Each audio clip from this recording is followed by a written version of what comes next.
Le ministre des Transports, Dominique Perben, s'est prononcé aujourd'hui pour une réglementation européenne des émissions de gaz carbonique des voitures.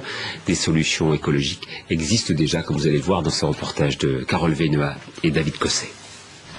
Ce geste, a priori banal, est tout simplement révolutionnaire. Alors là, je remplis mon réservoir d'eau pour rouler avec, pour économiser du carburant. Vous roulez avec de l'eau? Je roule avec de l'eau et du gasoil. Avec l'enthousiasme et l'énergie de ses 24 ans, Kevin a bricolé sur sa vieille Renault diesel un système qui permet d'injecter de la vapeur d'eau avec de l'essence. Le procédé est simple, il se compose d'un réservoir appelé bulleur et d'un réacteur, un tube avec une tige à l'intérieur que l'on introduit dans le pot d'échappement. La vapeur, on va la fabriquer dans le bulleur. La vapeur va venir glisser entre la tige et le tube, qui est chauffé par les gaz d'échappement. Et à la sortie de ce réacteur, nous allons envoyer ce mélange gazeux, issu de vapeur d'eau, dans l'admission d'air. C'est le moteur Pantone, du nom de son inventeur, un ingénieur américain.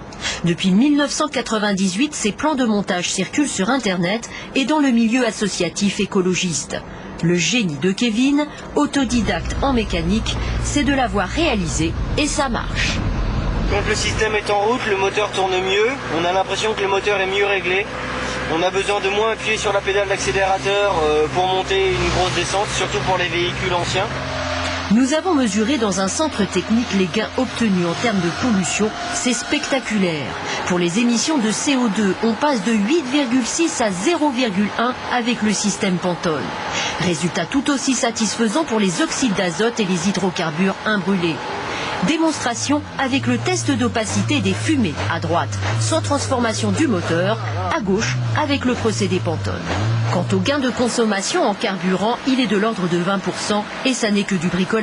On peut alors se demander pourquoi les constructeurs ne s'y intéressent toujours pas.